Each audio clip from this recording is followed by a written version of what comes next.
Hello, fictional. Welcome to the crossover What Ifs.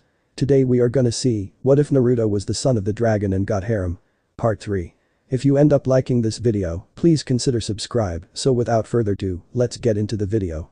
The last few weeks had been a serious trial in patience. Not just for Naruto himself but for the entirety of his unit.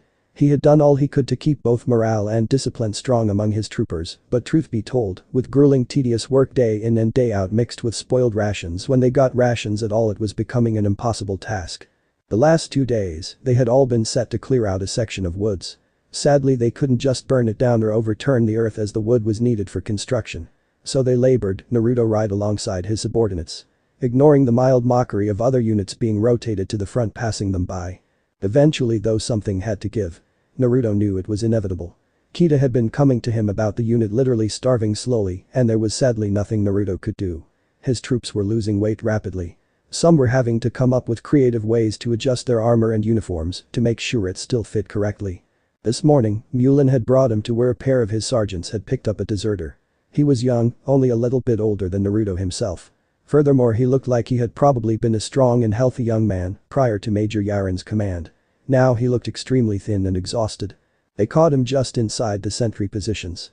He was headed toward the village on the other side of the hills.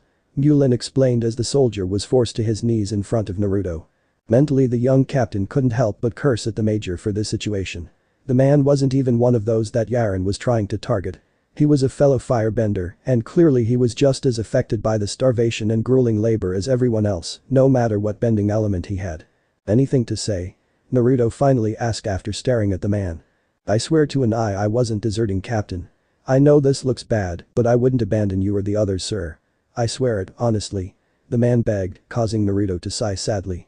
You were hoping to get a hold of some food in the village, that the short of it? Naruto asked. He was stern in tone, but also kind. Yes, a pop to the head from one of the sergeants straightened him up. Yes, sir. You get as much food as everyone else here, myself and the officers included. What makes you think it's right for you to go off and forage for yourself? Naruto was a bit more on the stern side now. The man mumbled something until one of the sergeants popped him again. Then he spoke clearly. I don't, sir. It's just my section mate. June. He passed out on duty the other day and was put on medical rest. The new orders from the major cut any rations for those not taking work duty. I couldn't just sit there and watch him hardly eat anything and starve. So I shared my own rations. It wasn't enough to feed the two of us though. The soldier examined. Naruto stared down at the man. He was completely fine with the man's actions. In his shoes he would have done the same. However, if he didn't do anything, it would be telling his men that desertion could possibly be acceptable. It very much was not. Still, he wasn't about to have the man lashed or executed, and taking away a day's rations might as well be killing him, not to mention the man relying on his comrade for food. Lieutenant, I want you to bring the unit leaders to my command tent this morning. As for this man, he will be taking extra work detail assignments for the week. Naruto said before spinning away toward his tent and making his way toward it. He had some ideas, but they would just buy him time really. As it was, if Yarin pushed any more, he would be dealing with mass desertion at best, or losing half his force to starvation and the other half to mutiny at worst.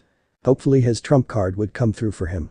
Aela cackled heartily as the sailor in front of her nearly passed out from Tai Li's sudden appearance. The middle-aged man likely would have handled most surprises fine, but the sudden appearance of Tai Li directly in front of his face, upside down from where she was hanging down from some pipe running through the deck, had him clutching at his chest with wide eyes while he tried to catch his breath. Alright. Come down, Tai Li, before the man dies. He hasn't even said what he came to tell me yet. Aela said as she made room for Tai Li to flip down to the floor in perfect form. I thought the military was made of sterner stuff. The dry tone of Mai commented as she joined the group in the corridor outside the temporary quarters of the princess and her entourage. I find that you three girls could likely stress the nerves of even the most resolute of warriors. A sultry voice joined them as well as Chel's scantily clad form slid into the corridor from her own room. Aela rolled her eyes and frowned slightly. The change in the man's demeanor as his eyes followed the older girl poked at her poorly hidden well of jealousy. What did you rush down here to tell me anyway? She asked the man, causing his eyes to snap back to her, and the nervousness colored with respect and near worship washed back over him. The princess decided it was a definite improvement of his lust-filled eyes tracing up and down Chel. Not that the savage seemed to mind. If anything, she seemed amused, especially as she watched Aela's reactions. Yes, of course, princess. I was just coming to inform you we are beginning to dock now. We are as close to the front as we can get by ship. Steam carts have been set aside for you to use to travel the rest of the way. The man said as he saluted the young girl. Excellent. The princess said with a genuine smile that set the man even more on edge as he had grown used to the girl only shooting more predatory looks around at the crew for their entire voyage. At least we'll finally be getting off of this piece of scrap. Mai said before turning back into her room to collect her things. The sailor frowned. Their vessel was one of the nicest and fastest ship in the entire Fire Nation Navy. If they wanted to go any faster they would need a crew of waterbenders. You can return to your duties. The girls and I can find the way on our own. I assure you. Aela said as she turned and joined the others in collecting her personal items. While there were servants or rather soldiers at the moment to gather her basics and clothes and everything else, her personal items like the old war trophy sent to her by Naruto were things she preferred to keep track of herself. As the girls soon began loading into modified tanks turned into transports, they had to ignore the slight cramped feeling such a vehicle caused. Luxurious the steam carts were not, but they were hardy and steady. With a change of driver every few hours they could drive on through the night and make better time than with live animals. Even if Aela did secretly prefer riding a living creature over sitting on the padded seat cushion. She was an adventurous soul after all and deep, very deep down a bit of a romantic. The idea of her riding a mongoose lizard off to find her cousin on the front lines seemed like something from a storybook. Unfortunately time seemed to be of the essence. Naruto did not ask for help. Not normally. Not if he could avoid it. He was independent and incredibly strong, and that was what drew the two of them together as children. Independence by definition bred loneliness. Now though he needed her. It was a bit of a flip from the past when she always felt like she was the one coming to him when she was stewing with emotion she kept locked away, or when she just wanted to spend time with someone or simply when she needed some harsh sparring or training for bending.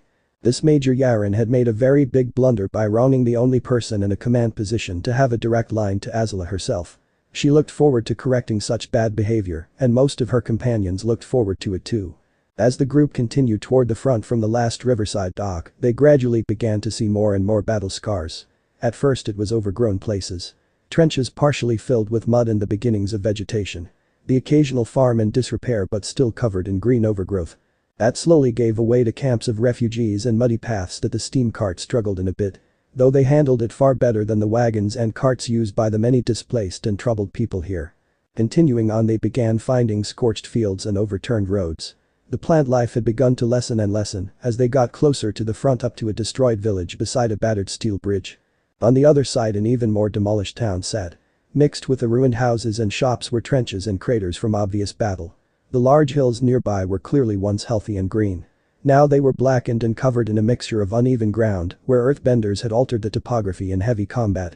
At the top of the hills more abandoned and demolished defenses and camp buildings were spread out. Aela could recognize the place from letters sent by Naruto recently. This was the site that Raiko had been wounded at. Where the mixed company had turned the tide and finally halted the Earth Kingdom's advance. We're getting close. Aela said to the other girls. It's a lot worse than I expected. Haven't seen any bodies or fighting though. Mai commented. We will. From what I understand the next thing we will come across is the rear lines. Support units, supply, and the depots where they organize the dead to be buried properly. Aela explained. We must be getting close to the actual front lines. I thought you said Naruto and his unit were stuck behind lines because of some up-jumped moron standing in the way of your Ty Lee was cut off by Aela wrapping a hand over her mouth. There was one downside to having Ty Lee be her closest friend and confidant. The happy, bubbly girl was just a bit too ditzy and free-spirited. Normally it buoyed Aela's rather abrasive nature and rounded out her personality. Sometimes though it was more of a security risk. At least for Aela personally. Ty Lee wasn't about to be spouting off national information even if she knew any classified secrets. That wasn't the case when it came to the more normal aspects of Aela's life, like things she enjoyed away from prying eyes or perhaps a certain crush that the princess was certain no one but her very closest friend knew about. The princess ignored the teasing look in Chell's eyes. At least the Sun Warrior didn't say anything about it. For now. They finally came up on the main command base camp for Major Yarin. Unlike from what Naruto had told Aela about Raiko, Yarin kept his command center back and away from the troops doing the fighting by as wide of a margin as he could. Aela couldn't exactly say the man was a coward. From what she understood he had fought in plenty of battles himself, but clearly he was a bit more of a commander and less of a leader as Naruto would have put it. Aela practically grinned as the soldiers scrambled to greet the obviously important leader that was rolling into camp. Only the highest of ranks even had access to such vehicles, let alone joined along with a few actual steam tanks as an escort. There hadn't been any notification of them coming prior to this, so Azula was interested to see how they reacted to seeing the crown princess herself appearing. As the group best described as very important persons disembarked from their vehicle, Major Yarin raced to set up as warm a greeting as he could. As he moved into a position alongside his staff and had the soldiers organized into neat lines, he stumbled at the sight of the young girl climbing out of the steam cart before him. At first he felt himself relaxing, his mind grabbing the idea that it was a mere nobleman's daughter. Perhaps her family was prospecting for a new location for the next wave of Fire Nation colonists. That tiny ray of hope evaporated as he took in the girl's appearance further. She had a more refined domineering look than any nobleman's daughter could have. She clearly wasn't raised to charm a prestigious young man and create a family alliance. To make matters worse for the major, her hairpin was designed as the royal family's own sigil. A slightly altered design from the symbol for the Fire Nation. For her to wear it as a part of her everyday garb meant that she could only be one person. As the realization dawned on him that the crown princess had appeared in his camp, he stumbled and very nearly fell face first as he got into position beside his staff. After quickly righting himself again and trying to straighten both himself and his uniform out as much as possible. "Crown Princess Azula. You honor us with this unexpected visit," the man nervously said. "You must be Major Yarin," Azula said coolly with a cruel smirk. "Ah, yes, Your Highness, I am. Welcome to our base camp," the man said, trying to remain poised in the face of the current era of the nation. I expected someone different. Oh well, show me around your headquarters, they must really be something. I mean, you haven't moved more than a few miles since your leader was placed on medical leave, so surely you have had time to build this camp up into something formidable," Azula said, causing the major and his men to quail slightly at her mocking tone. Jel smirked but leaned in to whisper in Azula's ear. "Laying it on a bit thick, don't you think? Please, this is just my natural charming self. I'm just cutting loose a little bit today," Azula said as they followed after the major as he led them on an impromptu tour of his headquarters. By the end of their little tour, Major Yarin had a newfound distaste for the crown princess. He wasn't stupid enough to say anything, but Azula took plenty of joy out of the shift in his body language. He hated her, and she loved it. After all, she was here to humiliate and even remove him. First she wanted to meet with Naruto though. It had been the icing on her cake to see what little color remained in the major's face drain away as he stiffly explained how to reach Naruto and his men. She had happily given him her thanks and told him she was looking forward to seeing how well treated the mixed company was and to see them in action after hearing how they had made the recent counter-offensive possible. After they got word on where to go, they decided that the steam carts were a bit too flashy and easily targeted this close to Earth Kingdom lines. Both armies had little pockets of their forces on either side of the main line, though things were typically more conflicted on the Fire Nation side, with many more partisans to combat. Instead of the carts they rode ostrich horses. Not exactly near the top of Azula's preferred steeds, but a fair amount better than walking. It was much faster than walking too. They made excellent time, and by mid-afternoon we're coming across the edge of a large forest, in the process of being felled for construction projects across the colonies. Oddly enough, however, barring a collection of malnourished sentries scattered about that welcomed her and her group, there was no one present. Some of the mixed company soldiers escorted her and her entourage into the base camp for the company to allow her to inspect it as she pleased. The soldiers were all on edge already with her in the camp, but her command to not go and inform the captain yet had the men even more worried. They followed her commands though, not exactly proud of the appearance of everything. Azula was far less concerned about the survivalist minimalist look the camp and more so furious over the extremely poor conditions that her Naruto and his men were being forced to endure by some upstart little shit. Just the appearance of the sentries alone had her running through the breathing exercises she had been taught to keep that emotional control she was so well known for by her friends. If these men looked so starved and weak while still maintaining such a strict discipline, she could only imagine how the rest of the force was. It impressed her a bit that despite the situation, the soldiers, even the non-benders and other element benders, all kept so close to their protocol and orders. It also made her very proud of Naruto. Despite having much better food and supplies, the soldiers directly under Yarin were far less well put together than these men. "Corporal, what is that building being used for?" she suddenly asked after wiping her hands clean. She had been inspecting the disgusting bread Naruto and his men had been eating. She wouldn't feed it to pigs. "That's the infirmary, princess," the soldier replied. "It's awfully big," Ty Lee said with a pit forming in her stomach along with the other girls. "Take me there," Azula said sternly. "Are you sure, ma'am? We don't have very many wounded," he began. "Then why do you need such a large space?" Mai asked. "Well, we have a lot of soldiers on medical right now, but most aren't actually wounded," he replied. The girls all picked up his meaning at that. "All the more reason. Take me there now," Azula commanded. "At once, ma'am," he said and led the way. She almost regretted her decision to visit the infirmary. Technically, what the soldier had said was true. There were very few wounded.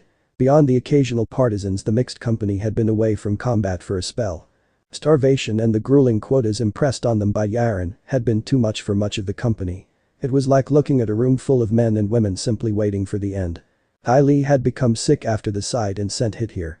They made their way rather quickly back to the center of camp after that. "That's unacceptable," Chell growled angrily.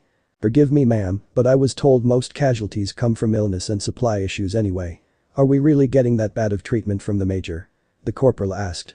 "You are getting worse treatment than I would give a prisoner. Not that I have ever really imagined myself as the prisoner-taking type. Still, this is unacceptable. Take me to your captain. Now." Aela hissed as she mounted her ostrich horse. "Yes, ma'am.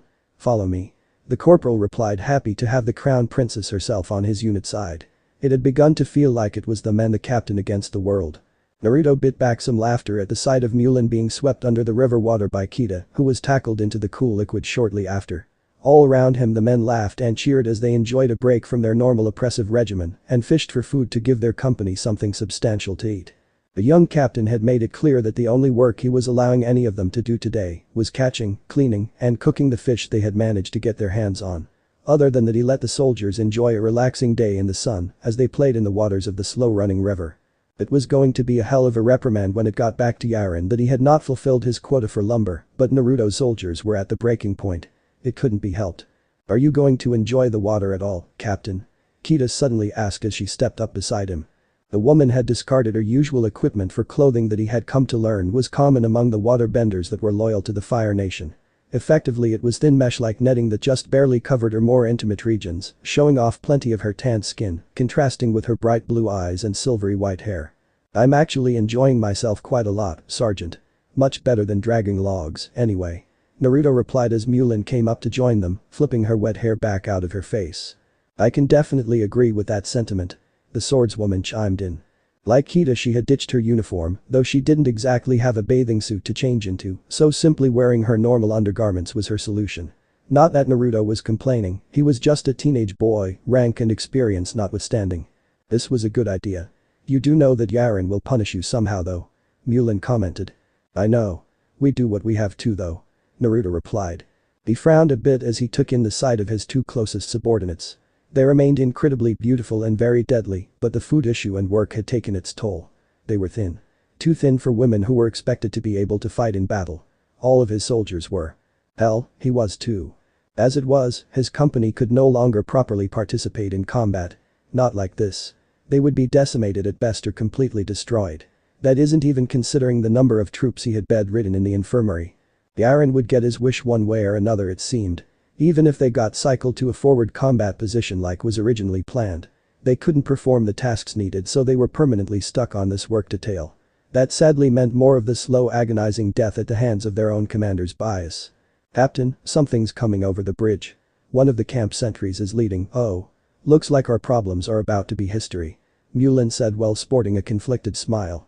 Naruto turned to look toward the small wooden bridge his troops had constructed a few days past. Striding across it were several sights for sore eyes. One far more than the rest. He wasted no time standing and heading over to meet them. The army captain nearly laughed as the ever-chipper Ty Lee stood on her saddle and waved excitedly at him. Beside her, the eternally gloomy Mai rolled her eyes, and the sultry Chell waved in her own much more reserved fashion, opening and closing her hand. Aela, however, simply smiled toward him with a soft look in her golden eyes. He locked gazes with her the moment they were in sight and happily waited for her as she dismounted and came to him. The soldiers stared in shock as they watched the crown princess tightly embrace their captain. Many didn't truly know he was so close to her. Now though, they could only stare in stunned shock. Most of them, at least. Some quickly realized in their minds that things would be getting much better for them very soon. "You're supposed to be clearing a forest as I have been told," Aela said as she tightly hugged Naruto. Well, the men got hungry and it's a really nice day. So I thought a small break at the river would do the army better than some more wood," he joked. "I have missed you. Let's catch up more away from the eyes of an entire company though," he added a moment later as he noticed the stares of his soldiers. He grinned lightly as he saw her suppress the blush that threatened to blossom on her cheeks. They separated and Aela's happy demeanor began to slip slightly. "You're thinner. New diet. It's doing wonders for me," Naruto tried to joke, but the scowl told him that the humor from earlier had been killed by this point. He could almost feel some pity for the major. Almost, that asshole had been starving Naruto's troops for too long for him to feel that bad about ending up on Azula's list of people she wanted to publicly execute but couldn't quite yet. I think we have enough food to feed the rest of the company, so it is best we probably head back to the camp. Naruto said. Yes, good. Order your subordinates to do that, you will be eating with me and the girls. Make sure you bring Mulan. Trying to manage you has earned her the reward of a good meal for a change. Azula said before spinning around in place and rejoining the entourage. Naruto chuckled at the princess's antics before giving the commands to pack everything away. He was looking forward to a hearty meal actually. She is as temperamental as always. Mulan said with a smile as she rejoined him alongside Kita. Maybe from a certain point of view. I can't help but think she's adorable though. Plus I can already tell that Major Yarin is perhaps a day away from being sent home humiliated. Naruto said as he watched Azula head off ahead of them. Pity that he just goes home humiliated. Be better if he got some of his own medicine I think. Kita huffed. On that we can agree, though I don't think we can really swing starving one of the Fire Nation's elite without getting in some kind of trouble. Azula can only do so much without dragging her father's eyes in our direction. Trust me, that is the last thing we want, he already has periodic checks on us made. Naruto said. Wait, wouldn't that be a good thing? Surely the Fire Lord would do something about this too. Kita suggested. Kita, he already knows. Azula wouldn't be able to come here at all without him having an idea of what she was up to, and like I said, he checks up on us frequently. Which means he knows. Naruto explained. And he does nothing. Kita was baffled. You can kind of get an idea of the type of man the Fire Lord is. Arrogant, fickle, Mulan began. Enough, Lieutenant. You border on treason and we are in a very public setting. Naruto seemed to hiss before motioning for them to start calling up the men. They needed to head back to camp. Kita frowned as the two more experienced soldiers began giving out orders and packing things away. She was not liking the image of the Fire Nation court that was being painted by her commanding officers. At least the Crown Princess seemed to care. Though whether or not that care extended beyond her small group of loved ones was still yet to be confirmed. The mood in the mixed company's camp was likely the happiest it had been in weeks. Between the food brought in by the work detail today and the attendance of the Crown Princess and her obvious close relationship with the captain, the troopers of the mixed company felt like things were finally looking up for them. Azula had felt a bit odd at seeing the adoration in the faces of Naruto's subordinates. Usually there was such a buffer between her and the common folk of the Fire Nation. Even among the military, which was incredibly meritocratic in comparison to literally every other group in the world, she had never really interacted with people like this. The sensation of having the people seem to love her was definitely new and most definitely appreciated. Naruto had told her in the past that being feared only got one so far. She could see what he meant now. Despite all their hardships, the starving, the grueling work, and the casualties caused by combat, Naruto's soldiers looked to him almost like a father. Or at least how she imagined children would look at a father they honestly loved and respected. That made the glaring issues with her own family all the more present in her mind. The parental failures that were her mother and father. The obstacle she was steadily realizing she had to find a way to surpass if she truly wanted to be the greatest Fire Lord to ever rule her home. Respect wasn't born from fear. It was born from something else, and she intended to acquire that something the moment she could figure out just what it was. For the time being though, she planned to enjoy tonight. In the morning a little rat would be coming down to the mixed company camp to be personally humbled by her and her favorite captain. She needed to make sure both she and Naruto were in good spirits for that event. The food was delicious. I can't believe you made them cart a full chuck wagon all the way from headquarters. Naruto laughed as he looked at his soldiers enjoying the bread and other additional foods they were enjoying with their fish. Azula had really outdone herself for him this time. That ass has practically been hoarding the food meant for your unit this entire time. It seems the quartermasters were all too happy to do as he commanded in regards to your supplies. Azula said, though her smile dipped at the thought of the ungrateful pencil pushers at the rear. They'll get theirs. When Raiko comes back he'll be doling out demotions and transfers like treats at a festival. I'm actually a little excited to see it. Mulan chimed in before finishing up her fish. That is if we can stop from handing out the punishments ourselves. This is all sorts of messed up. Mai said, getting a nod from the others in agreement. The rest of the evening was pretty tame. The soldiers needed rest and after the first true meal in recent memory, most felt too full to do much besides bed down for the night. In the morning the troops were up and around by dawn as was usual and setting about work. Again Naruto ordered work detail to head to the river to fish and forage for food for the company. At this point he wasn't so inclined to really follow Yarin's orders. He could operate without too much fear of repercussions. Besides, Aela had explained her wonderfully devious little plan to deal with the man to him last night. He couldn't help but say he was excited to see it all play out. As he and his closest soldiers and officers gathered around with Aela and her entourage, Naruto didn't have to wait long for the major and his handful of commanders to make their appearance.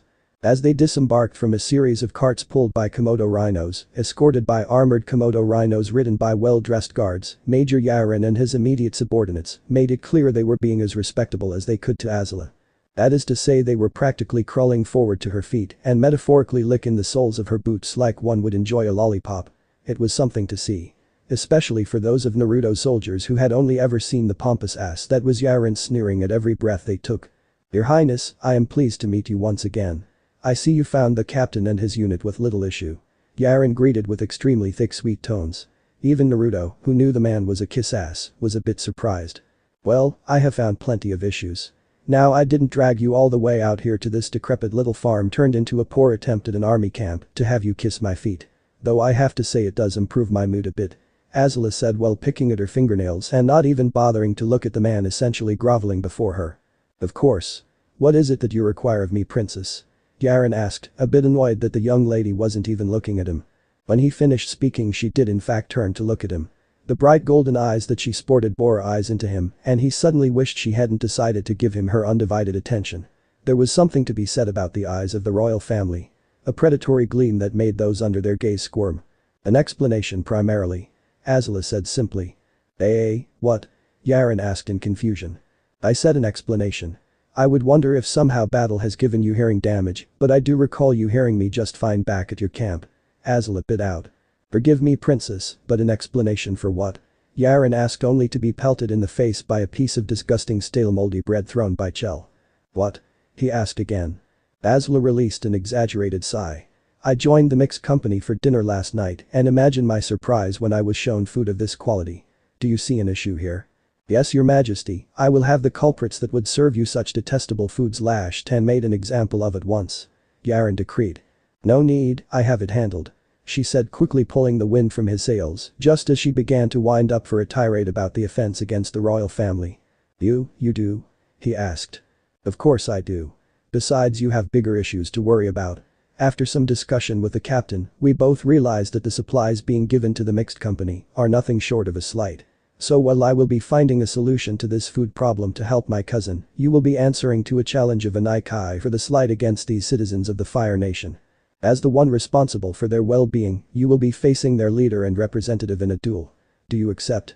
Aela said, causing the major to stammer briefly before locking eyes with Naruto and sneering at the bastard captain. "I do wholeheartedly, your majesty, and I thank you for looking into solutions for our supply issues," Yarin said. "Good, then at noon we will reconvene right here and hold an Agni Kai. All of those here will be witnesses. Until then, major, prepare yourself." Aela blatantly dismissed him before pivoting and returning with her entourage and her cousin and his own little group of followers to the series of command tents set up nearby. Naruto caught up to Aela and kept pace with her. "This is going to really bring back some memories if it goes how you think it will," he said. "If it goes the other route, everything works out all the same. Either way, Yarin is about to be stepping down. Are any of the others of the major rank capable of taking his place?" Aela asked simply. "Honestly, any of them. The majority of the officers under Raiko are veterans he pulled up from lower ranks with him. They are loyal, trustworthy, and competent." Naruto shrugged. "Good, I'll select one to take Yarin's place afterwards. It won't matter anyway. Your beloved Raiko will be returning sooner than later," she said with a grin, knowing that he would be happy with such good news. "The day is quickly becoming the best day I have had in a while." Naruto chuckled. "I know, it's almost like it's your birthday," she giggled. Yarin should have known something was off at the excited looks of the men and women gathered to watch his Agni Kai with the young captain. He had expected a hard fight with the captain, and that would be the end of it. Like many officers brought in after the Battle of the Crossroads, he considered Naruto's legend to have been incredibly exaggerated. He was a young boy, no doubt skilled, but for some time now he had been starving and exhausted. Yarin was extremely skilled in bending and tactics. Or so he was often told by his closest companions. Now though, as he stepped into the impromptu arena, he frowned. The sun hung high overhead and he, like every firebender, was feeling at the top of his game. However, across him was not the captain. Instead, it was the young Fire Nation princess, clad in silky attire meant for exercise or perhaps some sort of seductive dance. As if she knew he would not dare to fight against her. He began to say, only to be cut off. You have slighted the citizens of the Fire Nation by starving and abusing them. Subordinates of yours they may have been major, but at the end of the day they are mine to do with as I will. They are mine to protect and to care for. The people of the Fire Nation, no matter if they are a bender or not, or what element they can bend, are my responsibility, and you have harmed them when entrusted to do your best for them. All out of spite. Aela said, clearly making a show of it all. Yarin glanced at the faces around the edges of the arena. The mixed company seemed to have fully returned from wherever their captain had sent them. They all looked to the girl across from him with practically religious adoration as she spoke. The few that looked at him seemed ready to murder him in his sleep. This was a very bad place for him to be. Not that he had realized just how bad. Directly behind him Naruto stood and waited. Watching.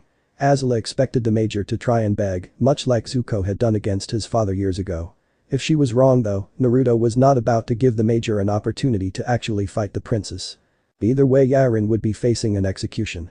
Aela didn't much care for the idea of honor anyway. If anything it was just a means to an end for her.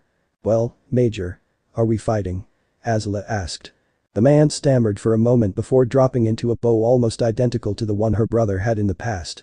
Instead of Ozai approaching and goading him for a fight though it was Aela as she strode to a place right in front of the man. Stand and fight for your honor, Yarin. She said stiffly. The man continued only to beg for forgiveness, so Aela leaned down with a careful concealed grin as she did so. It was wise of you not to fight me. I will at the least make it quick for you. Had you tried to attack me, my sweet captain would have boiled you from the inside out for it. Hold still. She whispered into his ear before wrapping a hand around his throat and bending heat into her palm and fingers until a gout of flame burst forth ending the major instantly. The audience was silent at the display. It was officially a display of dishonor and cowardice, but at least the firebenders present knew what exactly had just happened was nothing short of an execution. Aela stood stock still for a moment as she stared down at the corpse and her palm as pits of ash and smoke blew away from her skin. Realizing she was reacting a bit too openly to the act, Aela turned and made her way to the command tents. Randomly designating one of the other majors from the forces as the interim commander until Raiko's return. Naruto and Aela's friends quietly returned to the tents as well. It seemed that there had been a portion of the princess's plan neither she nor they had really considered. How would she react to actually taking a life with her own hands? Aela stared out over the valley. She had suddenly found herself wanting moments of peace and quiet over the last couple of days. Her friends had given her the space she wanted, mostly at the behest of Chell, which made her truly appreciate the woman. The soldiers stationed here had also given her a wide berth thankfully. It would have normally brightened her day to see the reverence that they treated her with. It went beyond the normal worship that the common folk of the Fire Nation gave to the royal family. It was closer to the adoration her cousin got, though less intimate. It annoyed her that she couldn't enjoy it like she wanted to. Her head was too caught up in her emotions which really annoyed her, since she had become so accustomed to having absolute control and understanding of her emotional position. Or as close as she could. Staring at the sun is bad for your eyes, even for us firebenders. Naruto said as he stepped up beside her. She glanced toward him before turning her eyes back out over the valley, bathed in the light of the setting sun. He already looked healthier. Sure he hadn't gained back any weight yet, but his face looked less hollow, and the rings under his eyes had faded away. A look mirrored in his unit. Already some were managing to be released from the infirmary. It would be well over a month before the unit was in any sort of true fighting shape though. I'm not staring at the sun. Just enjoying the view of the valley. It is pretty for being in the land of mud. She replied, managing to throw in some mockery toward the Earth Kingdom. It really is. You might be surprised, as much as I love the homeland there really is some gorgeous countryside here on the continent. Naruto replied as he leaned up against a withering old oak tree. Aela nodded while still staring out at the valley. Naruto however had turned his attention to her. He stared at the girl in silence for some time. She hadn't handled the execution of Yarin in the way he had expected. He hadn't really thought she would just blow past such a thing with no problem. He wasn't like Ozai or his own father that thought Aela was devoid of such things as sympathy and guilt. He knew the girl hidden behind the veneer of the cold calculating princess was incredibly vulnerable to pressure from the outside and extremely fragile to certain things. It sounds cliché, but it might help to talk to someone about how you feel, Aela. He said softly. What do you mean? She asked, playing at ignorance. We might not see each other as much as we would like or really at all while I'm here on campaign, but I know you better than anyone else does. Better than even Ty Lee. He said while pushing off the tree he was leaning against a coma and wrapped the girl up in his arms. She fought against the instinct initially, but soon melted into his embrace. The princess remained silent as she let him hold her though. I won't make you talk about it, but you'll be leaving for home soon, so I want you to try before then. he said before pressing his lips to the crown of her head, causing her to wrap her own arms around him. Thank you. Not that I really need all this, she began to say in a haughty voice before her arms tightened around him and she stopped talking. He had started to pull away when she said that, but clearly she felt a bit differently than she was implying. Aela, it might not mean much, however I will say you did nothing wrong. You were well within your rights to kill Yarin the way you did. You don't have to feel guilty for that. He said before frowning as she pulled away. You can rest easy. I don't feel guilty. It would be unfitting. I'm going to go see if there is something to eat. Aela said before turning and heading back into the small base and leaving Naruto to sigh in exasperation. Over the next few days Aela still hadn't opened up about her feelings regarding the execution, but Naruto hadn't pressured her either. Instead he had wisely taken his opportunity to enjoy some time with his princess before they both had to return to their normal lives. She seemed of the same mind. The two of them sparred a couple times, lightly given that his condition was still not back to what it should be. The soldiers were awed by the displays of their leaders in action. As if they weren't completely enthralled by both Naruto and Aela by this point. It couldn't last forever, sadly. Eventually Aela and her entourage had to return to the capital and the scrutiny of the Fire Lord. Even though Aela agreed with Naruto that her father knew where she was and what she was doing at all times. The small send-off was a warm affair. Rumors ran rampant throughout the brigade and beyond when Aela stole a kiss from her cousin as she climbed into the steam cart and left. His closest sub-commanders all had teasing looks on their faces after witnessing the act, though Mulan seemed a bit more reserved regarding what had happened. But the departure of Aela and her group, however, Naruto turned his full attention to getting his forces into fighting shape. Raikou would be returning soon and with him hopefully a new order to advance. The captain wanted his troops prepared for that. They were probably going to be on the front lines after all. It had taken some time to return to the palace, and over that time Aela had made it clear to her friends that she wasn't interested in discussing her feelings on the matter of Yarin's demise. Unfortunately, while Ty Lee and the other girls respected that, they did not respect her wishes to not discuss her growing affection for Naruto. That parting peck on his lips had sent all of her friends into a frenzy as they grilled her about every little facet of her attraction toward him. She had briefly thought that Chell would come to her rescue when she had told the others it was nothing more than an innocent goodbye. Instead she had taken the chance to taunt Aela and tell her that Naruto was more interested in her far more developed assets than Aela's still growing ones. Ty Lee and Mai had wisely remained out of range of the ensuing dispute between firebenders as Chell continued to poke and prod and taunt the princess. Of course none of them mentioned that doing so had completely taken Aela's mind off of her decisions and feelings regarding Yarin's case. Sadly, now that they were actually back in the capital standing outside the throne room doors and awaiting the attendant to announce them. The playful and happy mood that they had managed to create was quickly fading as the aura of death and dominance that Fire Lord Ozai had worked to put into place overwhelmed any other feelings within his wing of the palace. Aela, do you want us to come in with you? Ty Lee offered. The girl was clearly not looking forward to being in the presence of a dissatisfied Fire Lord, but for Aela, she would brave it and more without flinching. I'll be fine. He's my father, Ty Lee, it will be fine. Aela said. She truly didn't have the same fear the others did. Then again, in the years following his dismissal of Zuko, she had felt much less certain of her safety in court as his daughter. The Fire Lord will admit you now, princess. The guard said as he approached. Very good. Wait here, girls, I shouldn't be long. She hoped. Following the guard, she slipped between the two oversized doors into a dimly lit cavernous hall. Banners hung from pillars that kept the high ceiling up, and at the far end of the long room, a dais sat behind a roaring line of fire. Upon that dais, illuminated by yet more serpentine lines of flame, sat the Fire Lord. He appeared as distant and calm as always. Usually Aela took a bit of comfort in that. It had allowed her to dream up what might lay behind the mask for the cold man that was her father. Imagine reasons for all the things she secretly disliked. As she grew, that ability to pretend seemed to slip away from her and she was trapped with the reality of the man before her. She made way forward before bowing deeply, tucking her knees beneath her and pressing her forehead to the floor. In this setting and scenario it was the only fitting etiquette. Aela, I see you have returned unspoiled by your little adventure to the front lines.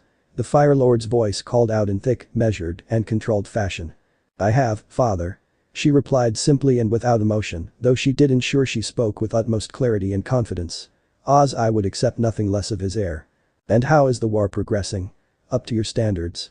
He asked, purposefully dancing about the topic she was summoned to speak on. He toyed with the conversation as a saber-toothed mycelium would with its food. It seemed slow going, but I know our officers and soldiers are striving for success across the continent. They have faced many setbacks but continue to work toward the ultimate victory. She replied calmly. Such wonderful news my heir brings me. Perhaps that is why you and not a messenger could have brought such knowledge to me. Perhaps you had other reasons to go gallivanting to the front without my express permission. He asked with a mocking tone. Derision was the only real sound in his raspy voice. I felt it was important to check on the specialized unit that was recently created. After all, its success is important to our nation's future, and as your heir that means it is important to me. Aela said clearly. I'm certain the fact that your uncle's child leads the mixed unit had nothing to do with your brash actions. Just as the mistreatment of the unit by Yarin was handled as it normally would be. Ozai said, already growing bored of the games that he instigated. You seem very well informed of a matter beneath your notice, father. Aela said. You would be surprised of the things I am very well informed of, daughter. Like the fact that my brother's son should be in the process of moving his troops forward in the lines as we speak.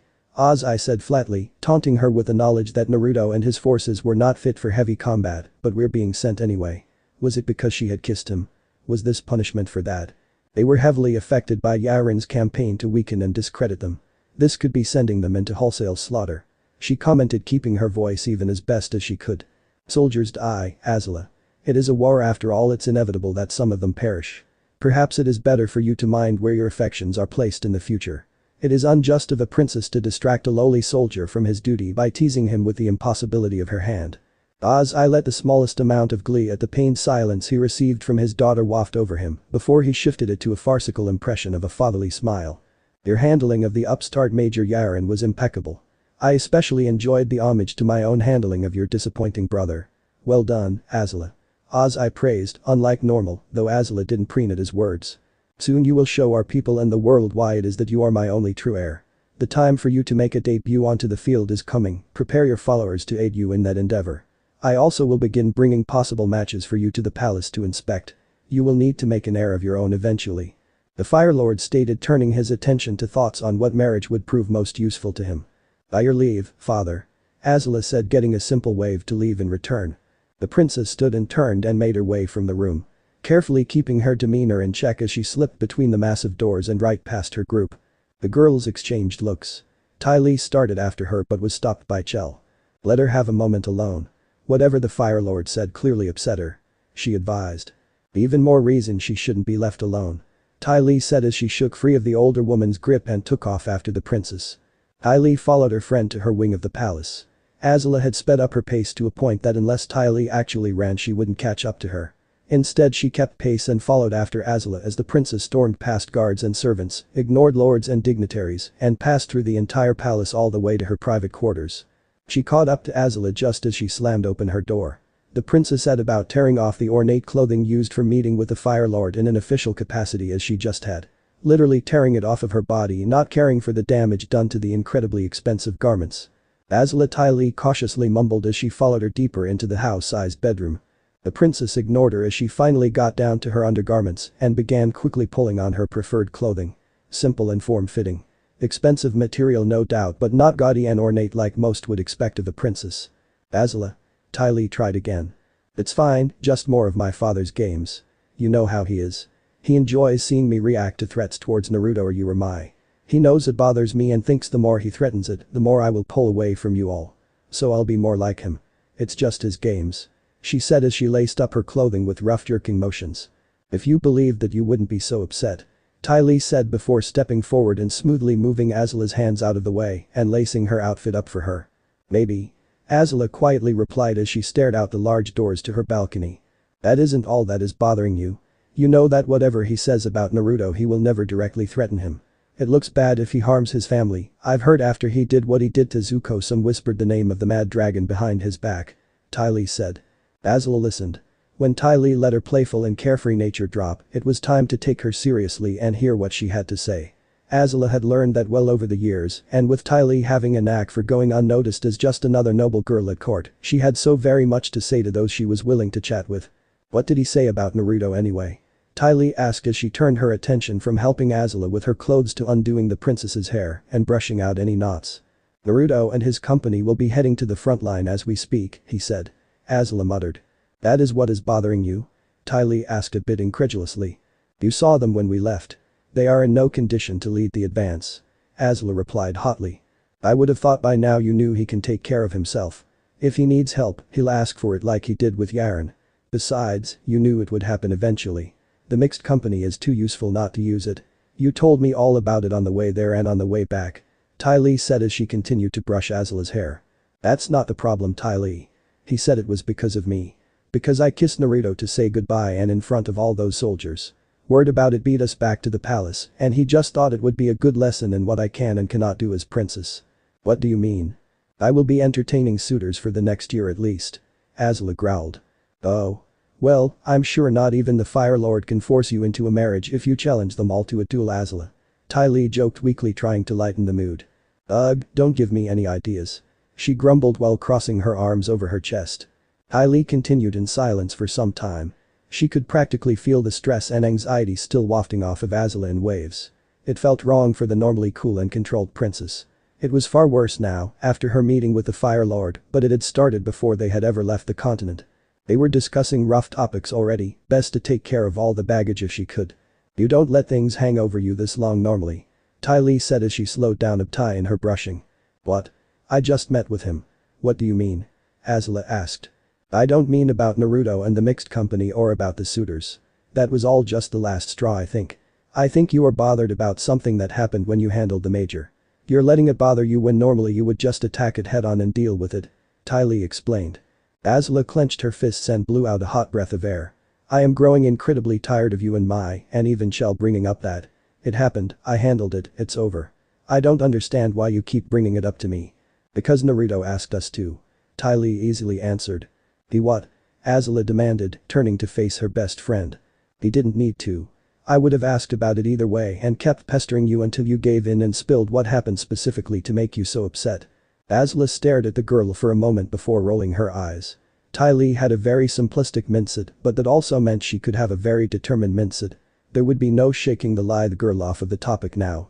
I would have handled it by now if I knew why I was so bothered, okay. Can we drop it at that? She asked, already knowing the answer. Most definitely not. We need to get to the bottom of this. I like your aura the way it normally is. It's gorgeous like that. Right now it's almost as gross as your father's. Ty Lee said. Asla puffed out another annoyed breath but gave in. She had a soft spot for Ty Lee, and they both knew that Ty Lee would happily abuse it to help Asla in the end. Tell me about your feelings. Whatever you can anyway. Ty Lee said as she pushed Asla back into a position to begin brushing her hair again. Asla thought back to the moment and struggled to put the emotion she felt into words very well.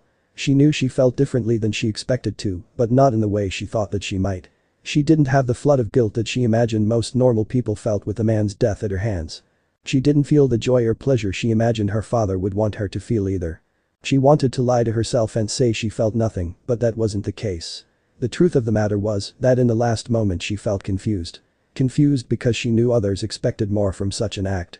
She thought she would either be disgusted or overjoyed by the act. Honestly, it was neither. The act itself was nothing. A task. One she admittedly didn't enjoy, which she imagined would have annoyed her father. There was no grand ideal, there wasn't a dramatic reason like honor or anything like that. Yarin had wronged Naruto and was a danger to someone she cared about.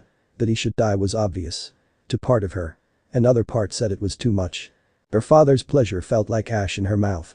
She had been practically trained to think of killing as a simple task and it was, but she knew that wasn't what he or her mother or even Naruto and her friends thought of an execution as.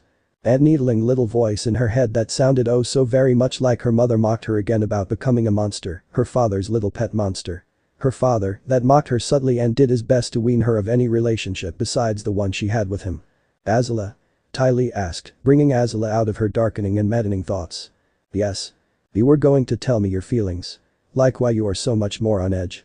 Even after getting to spend so much time with Naruto recently. She said. Asla could almost feel how the different answers to that question would play out. For now she wanted to delay even more. She had to, because truthfully she didn't want to answer it yet. I haven't decided. Ask me again later. Asla snapped and Ty Lee, despite all her determination, realized that she really couldn't get anything more about it from the other girl. She couldn't force her to open up after all. Only time would tell if she could come out with it. Slabs of stone rocketed past overhead as Naruto marched his force into position. They had a couple supporting units for this battle, but it was already going poorly. At least it was going just as poorly for their enemies. The hilly terrain and thick forests made proper formations and communication practically impossible. Still the two sides fought it out like there was no tomorrow. Ready the line. He bellowed out and the company obeyed. exhausted, still hungry, and weaker than he was comfortable with, but they still obeyed. "Prepare enemy charge," he shouted as he saw the glints of sunlight against metal as the Earth Kingdom infantry rushed toward them through the trees. "All prep," Mulan barked, getting the Earthbenders in their force to step forward and ready to create sudden defenses to keep the enemy at bay. That was one thing that he could thank Yarin for. Since they had been kept out of the fighting for so long, word had spread across the Earth Kingdom army that it had been confusion and propaganda that Earth and Waterbenders were fighting for the Fire Nation. After today they would have a harder time denying the mixed company's existence. Still, he would have preferred to at least have Raiko back in command before he and his troops were put into combat once again. Naruto glared down at the map spread across the stump he had been using as a table within his command tent. Those before him displayed the region surrounding Fort Maikang. The installation was proving to be aptly named. Aori Maikang had been an Earth Kingdom noble and general that had led the enemy across the northern fronts for roughly 30 consecutive years after the war began. She had almost single-handedly united the Earth Kingdom nobles of the region into a formidable force that beat back the Fire Nation military time and again. Her namesake had been doing the same for the last year. That was why Naruto and his men had been brought in. Ostensibly, Naruto suspected that it was yet another attempt to push his forces and himself to their breaking point. After all, the now Colonel Naruto and his soldiers were suddenly in high demand in every front all the time. The longest period of recuperation his men had received was a total of 2 months, and that was nearly 8 months ago. The longest they'd had since then was 9 days between the success of their last operation and receiving orders to march as quickly as possible to relieve the force attempting to besiege Fort Maikang. "Colonel, another messenger from General Raiko reported in this morning. He says what resources the general can spare will be accompanying the next band of reinforcements sent our way." A young private reported to him as he stepped into the tent. Naruto saluted and dismissed him. It was a new experience having soldiers under his command that were actually younger than him. The private was 16 or 17, and Naruto had just recently turned 18. It made Naruto cringe slightly. Replacement troopers simply meant that he'd suffered casualties. He knew no unit avoided them entirely, but his had become rather common. Luckily, the majority of casualties were wounded rather than dead, and that was almost entirely thanks to the combined bending style of his force. It was no longer a mere company. Staring down at the maps, he took measure of the forces completely under his command. The largest group was the 29th Infantry. They hadn't earned a moniker yet, though he expected that to change in time, yet the infantry battalion was beyond dedicated. Colonials trying to prove their value to the nation. All of his soldiers were like-minded in that regard. His force, roughly 1,500 strong, was filled with the 29th who wanted to prove they stood on par with those born on the Isles. His original command in the mixed company, led now by Major Mulan, still had a chip on their shoulder towards the majority of military command. And his 2 newest units were composed of Earthbenders and Waterbenders respectively. They all had something to prove. Just like he did. Though his was more a statement directly to the Fire Lord. Something along the lines of still breathing. Short and noteworthy. Something that he knew pissed the old man off by now. "Sergeant, what is the disposition of our units on the northern approach?" Naruto asked one of his men nearby. "No change, Colonel. The enemy is keeping them from successfully advancing up the ridge to the walls by creating pitfalls and sudden changes in elevation. Their benders are too entrenched to locate and specifically target as well," the man replied. Naruto nodded his head. He hadn't expected much difference. At least he could rely on them keeping up a slow advance to keep the enemy occupied. Mulan had both the mixed company and the infantry working toward that goal. All the while the 3rd Siege Squadron, his new unit of Earthbenders, were keeping the enemy benders from simply filling the trenches and burying Naruto's men alive. With all of these forces engaged, it left only 1 unit under his command available. The newly promoted Lieutenant Kita, the only waterbender of officer rank in the whole of the Fire Nation military, stepped into the tent and nodded toward him. Naruto did his best to ignore the modified uniform that Kita and several of her waterbenders had adopted. It was incredibly revealing, to the point Chell would have approved. "Is it done?" he asked her. "Exactly as planned, Colonel," she happily reported. "Good. Sergeant, send word to the major and the unit captains. We will begin the operation, await the signal." Naruto barked as he began moving toward his lieutenant. "Confirmed, Colonel. Operation is underway, units are to await the go signal." The sergeant repeated back before taking off to give the orders to the various officers under Naruto's command. "Lead the way, Kita," Naruto said as he followed after her. She bobbed her head and took off at a brisk pace through the ramshackle command trench that they had built roughly 2 weeks ago. It didn't take long before they were circling around out of the defenses and up a small deer trail in the steep hillsides and cliffs surrounding Fort Maikang. As they climbed up the concealed slope, Naruto could see a better view of the battle below. Fort Maikang was constructed in such a way that it had several defensive tiers arrayed along the rise of a steep set of slopes, with one side facing a sheer cliff. It forced attackers to advance up the steep slopes directly under fire and attack from Earth Kingdom soldiers. It was an excellent defensive position. Currently all three approaches had portions of Naruto's forces applying pressure.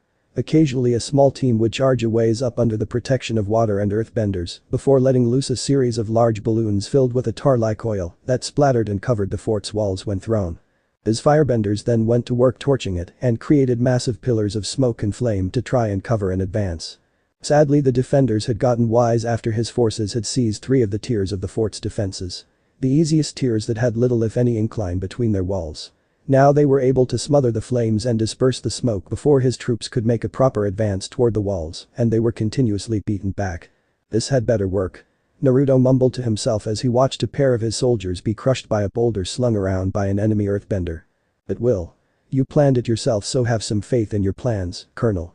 They haven't led us wrong yet, Kita said cheerfully. Naruto merely nodded in response.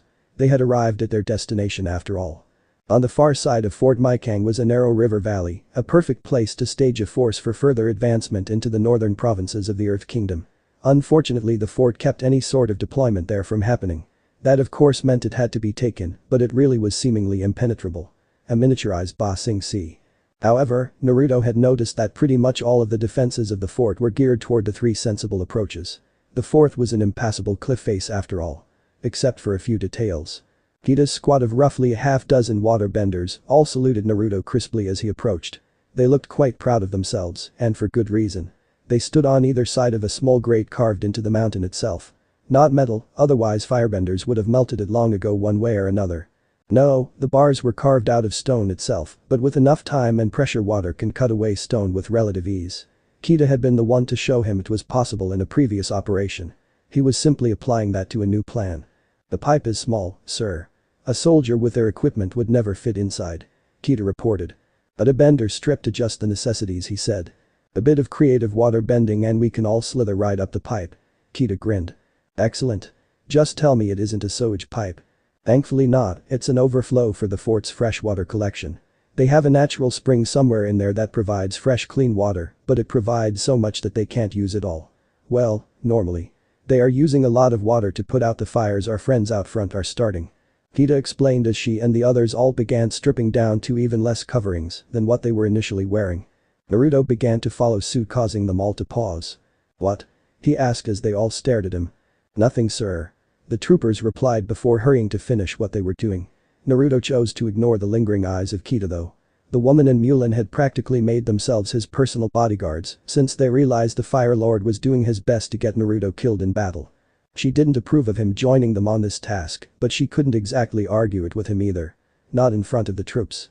Let's get moving, the longer we take, the longer the others are smashing their faces into the Earth Kingdom defenses. He said as he motioned for one of the waterbenders to take point. Yes, sir.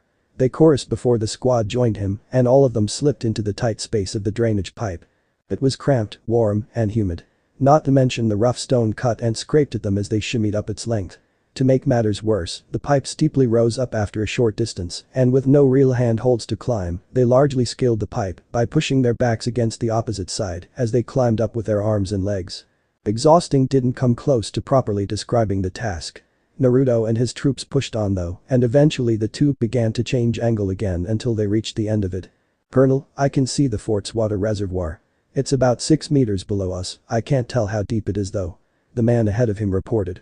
Good, try to lower yourself down and keep straight when you drop into the water.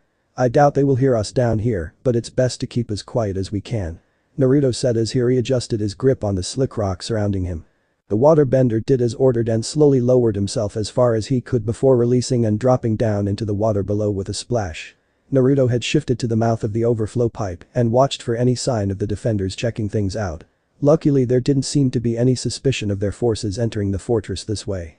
One by one the team slipped into the reservoir of water below. It was more like an underground lake, deep enough that Naruto wondered just how deep into the mountain it extended. Not that it mattered. Besieging the fort was obviously more of a futile gesture than initially thought. There is a locked grate on the door. The only other ways out are the wells, Kita pointed out to him, pulling his eyes up to the ceiling where several narrow holes with chains or the occasional rope hung down. One or two even had buckets deeply sunk into the water. We can cut through the door like we did with the grate at the base of the mountain, but it will take time. Not as long though. This one is a lot thinner. One of the benders commented. Meant to keep saboteurs or something maybe. Another pondered. Army regulations don't need to make sense. We have the same. Another snorted before sinking slightly in the water as they remembered they were in the presence of Kita and Naruto. Sounds about right. Deal with it as quickly as you can. Can any of the rest of you move up through the wells up there? Naruto asked.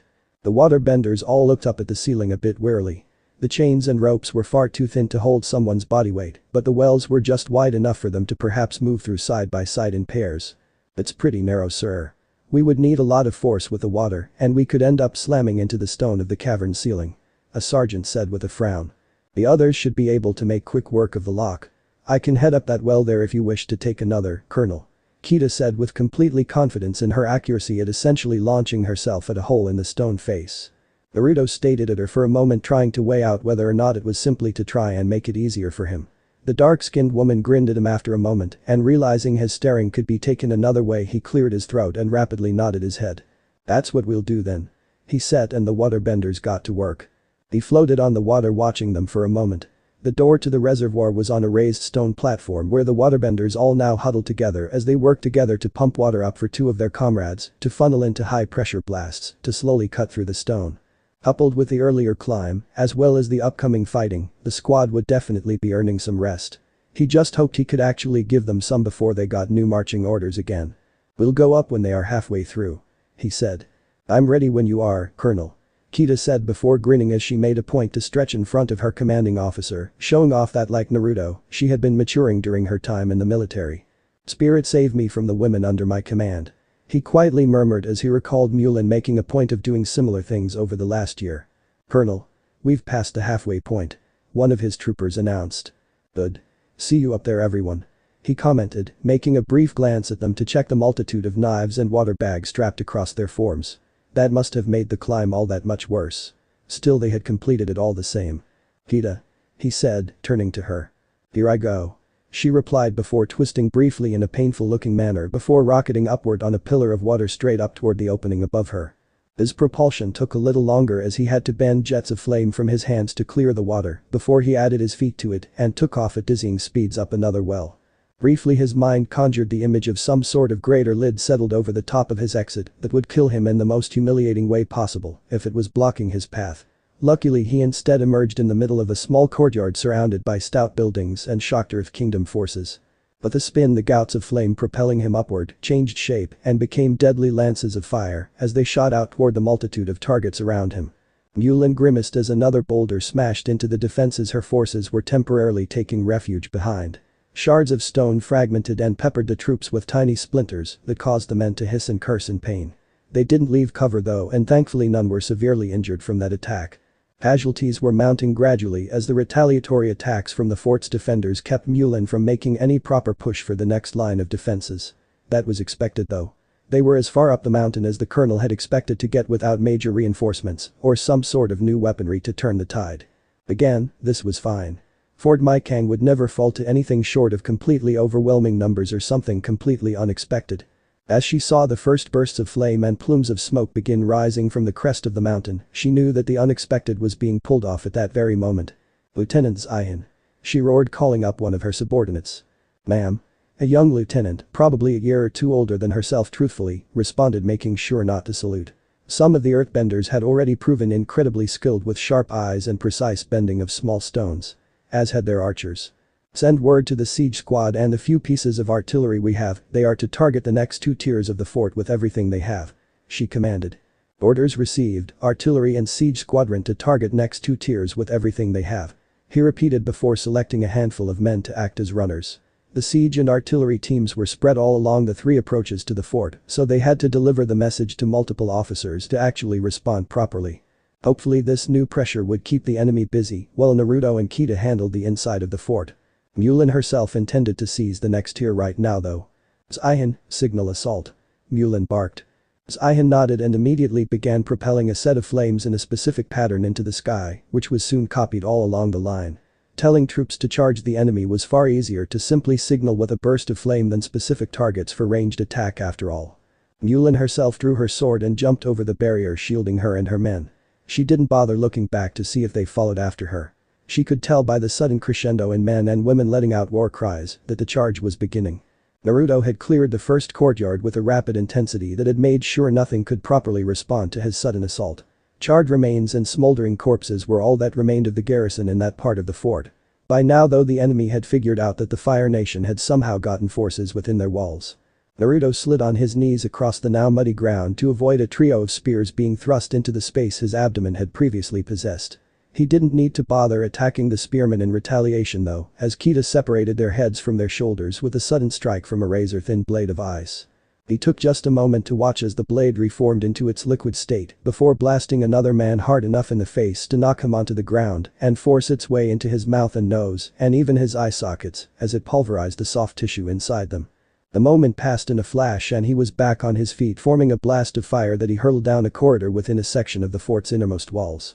Terrified screams told him he had chosen a good target and so he poured on a little extra flame to engulf the entire hallway and make sure those inside were dealt with. By the time he had dealt with them, the rest of the waterbender squad had rejoined him and Kita and the keep of Fort Maikang had fallen. Now they just needed to enact part 2 of his plan. Drown them.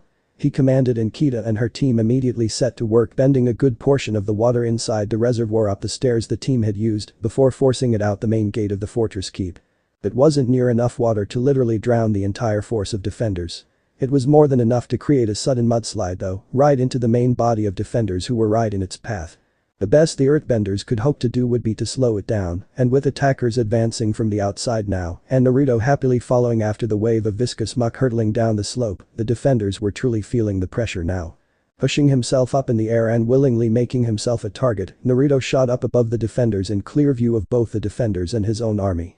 A loud roar of approval from the advancing forces of the Fire Nation welcomed him, along with a flurry of arrows and stones from the Earth Kingdom forces, nothing well aimed though, so he easily dodged around and avoided the attacks.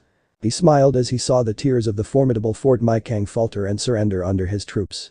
His waterbenders sowed chaos among the bulk of the defenders and kept them from supporting their brothers in arms, and his main force streamed over the defenses like a ravenous colony of ants.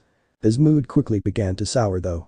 The battle wasn't even over yet, but he could already pick out the messengers from high command cresting a hill near his base camp. New marching orders were already being delivered. Naruto made the rounds at the victory celebration to show his support for his men. He hadn't even had time to properly clean himself up, and so he was still covered in soot, mud, and more than a little baked on blood. If anything, it seemed to thrill his men to know he had been in the middle of the battle with all of them. He wished he could enjoy the victory just as they were. Instead his mind was solidly wrapped up on the rows of boxes lined up alongside one of the captured walls. The numbers weren't crippling for his force, but they were always more than he was comfortable with. Nothing shook his belief in their cause quite like that sight. It also made him wonder how many rows just like it had been formed over the last century. How many more would be formed before the war was over? Would they win before they ran out of men to lay into boxes like that? He kept all his thoughts regarding such things locked carefully behind a smiling but tired face as he walked among his men. That and the very potent rage bubbling in his chest at the new orders to begin marching south once more after capturing the fort. How the hell that bastard Ozai knew to send his messengers when they were just finishing up their operation was anyone's guess. Even if the orders nowhere stated the Fire Lord, simply the orders of the command staff, he knew they came from the man himself. You're slipping. The men will notice if you aren't careful. Mulan's voice suddenly slipped into his ear, causing his forced smile to become a bit more believable. I want to head back to my tent. We all need to rest and the reserves have the prisoners in hand already. Naruto said as he began heading toward the command area where he, Mulan, and Kita had all shared a large tent. Technically Kita's entire squad slept there too, but rumors circulated either way. We can't yet. The messengers came with reinforcements. Kita reminded him. He clicked his teeth together but nodded before leading his small entourage of officers toward the gathered replacements nearby.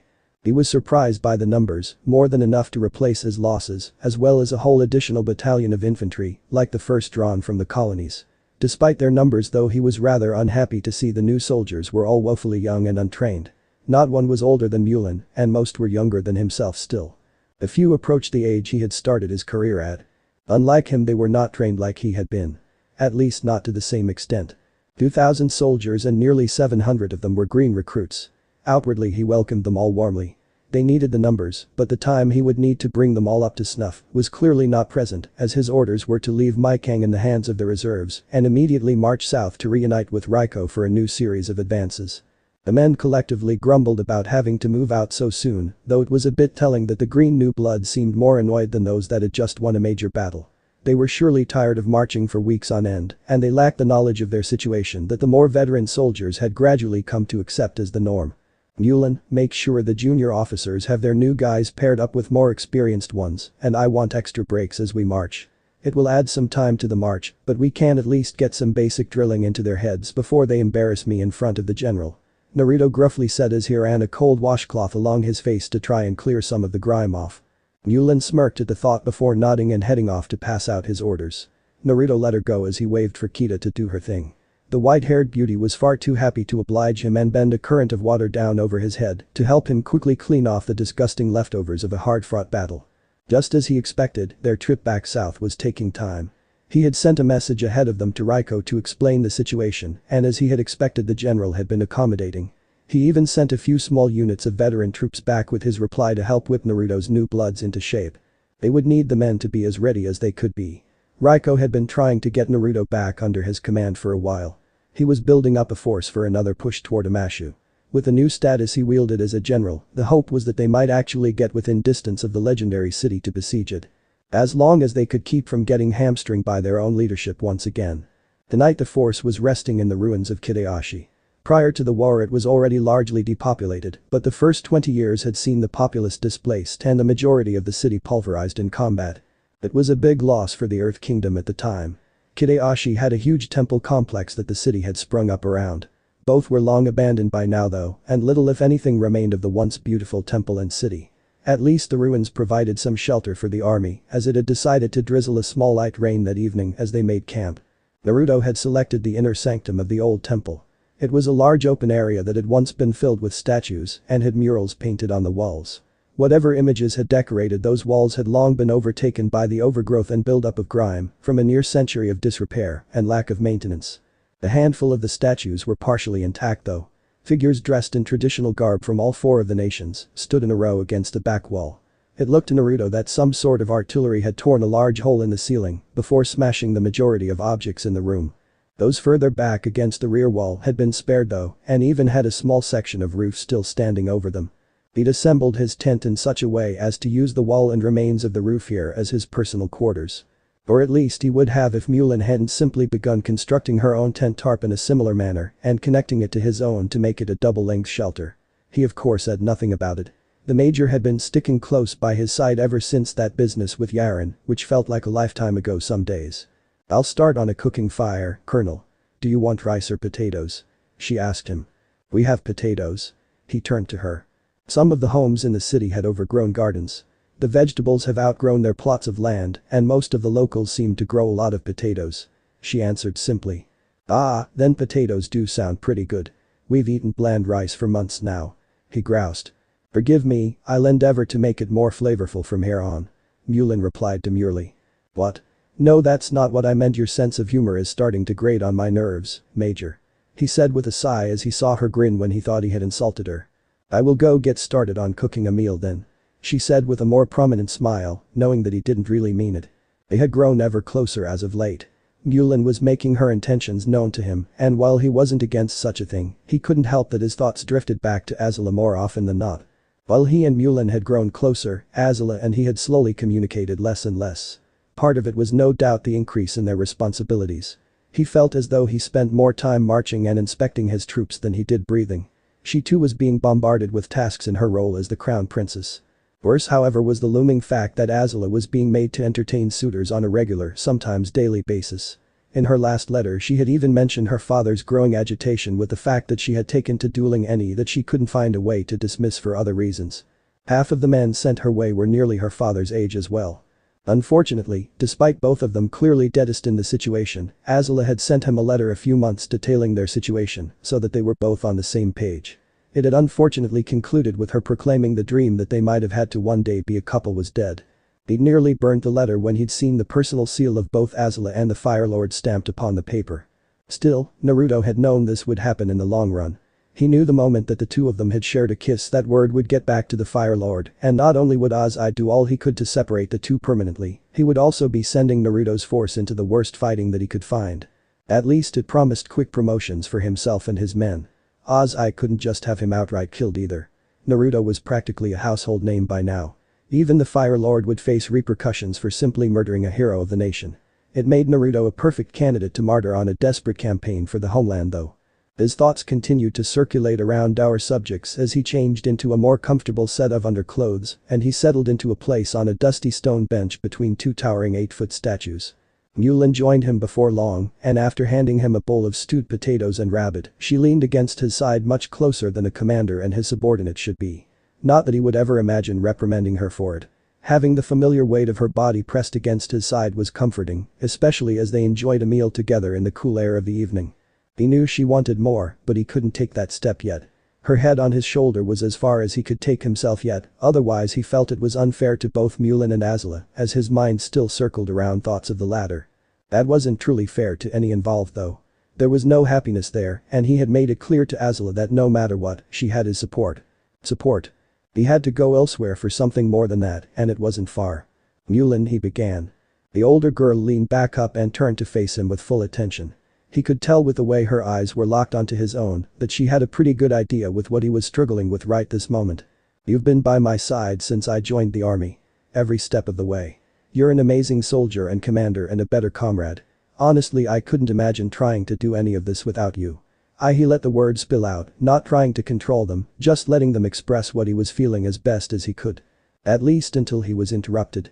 All around them the statues began to glow a bright bluish-white color, and panic began rising through the ranks of the soldiers outside as the temple seemed to light up with ethereal energy. Naruto and Mulan quickly backed away from the statues and stared in shock at the sight before Naruto realized what was happening. Every nation had temples and shrines dedicated to the Avatar. Even the Fire Nation venerated the bridge between the physical and spiritual world. This was no doubt one of the Earth Kingdom's temples dedicated to the Avatar. That it was activating in such a way meant only one thing. What is this? Mulan asked as the light began to fade. The Avatar has returned. This war just entered a new chapter. Naruto said grimly. There was no way the Fire Lord could simply ignore this. Things were going to become interesting to say the least. The march to rejoin General Raiko's forces was a long one. Naruto and his men managed it in what would probably be considered record time. None of them were thinking about that as they began filing down the road into the valley where Raiko and his forces were camped. Their thoughts primarily centered around the several columns of troops marching out past them. All of them going in the wrong direction for engaging the enemy. Naruto had feared that this would be the case, still he had hoped that if they arrived at Raiko's camp soon enough, then perhaps the army could move before conflicting orders began to filter down through the different chains of command. He took the necessary time to set his men up in positions to build their own portion of the encampment. His earthbenders shifted the landscape to better handle his forces so that they didn't force their way into other units.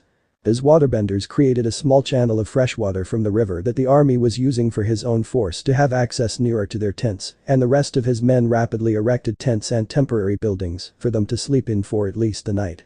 The commander was certain it would be longer than that. Already the forces that Raiko had told him would be there for their new offensive toward Amashu were decimated. Thankfully not by casualties.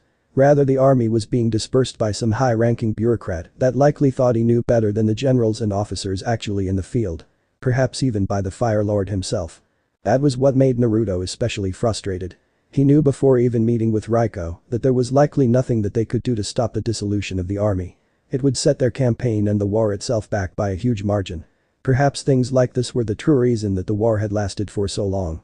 Either way, once he had gotten his men mostly established in their camp, Naruto placed Mulan in charge and set off to meet with the general in person. Raiko was in worse shape than his army. At least they looked fresh and well rested. Raiko looked ready to collapse under the weight of his own armor. "General," Naruto called out as he entered the command tent. Raiko jolted before sending a tired smile toward Naruto, who returned it weakly. In the past the older man had easily been able to pick up the sound of his approach or really anyone's. He was thin and so tired. "Good to see you made it. The only good news I've gotten for a while, I think," Raiko said.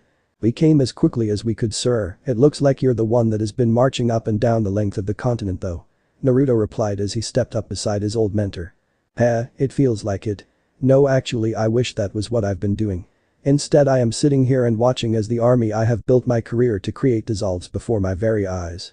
There isn't even a damn thing I can do about it. All because the damned Avatar came out of hiding and every commander and noble from here to the capital has lost their mind in the idea that they could be the one responsible for their capture. Raiko slid backward into a chair with a heavy, defeated sigh. What is the situation with the Avatar? Naruto asked. If so much was suddenly going to combating the individual threat to their operations, surely things would be going well. The bitter laugh from the general told him differently. He's made a mockery of every single one of the soldiers and benders from the Fire Nation that he has encountered. Not all that many from what I understand, thankfully, but stories about essentially defeating them like it was a simple game has already trickled out. All sorts of my sub-commanders and other officers have it in their head that if only they had been the ones there, things would have gone differently. The world has forgotten what power the Avatar really has. I'd say his real power is the idea he presents. We'll have rebellions cropping up all over now, the enemy will fight harder, this war just became a hell of a lot harder for us. Naruto grunted in annoyance. Exactly. My superiors and most of my subordinates can't see what is about to happen, but at least you can. As far as the Amashu campaign, I don't know if that is even a possibility anymore. So many of my troops have been ordered off to here or there, either helping in hunting the Avatar, or I actually had to send them off to quell riots that are already breaking out in the newest colonies and occupied towns. 3 days ago 100 farmers assaulted a garrison 30 miles back from our camp here.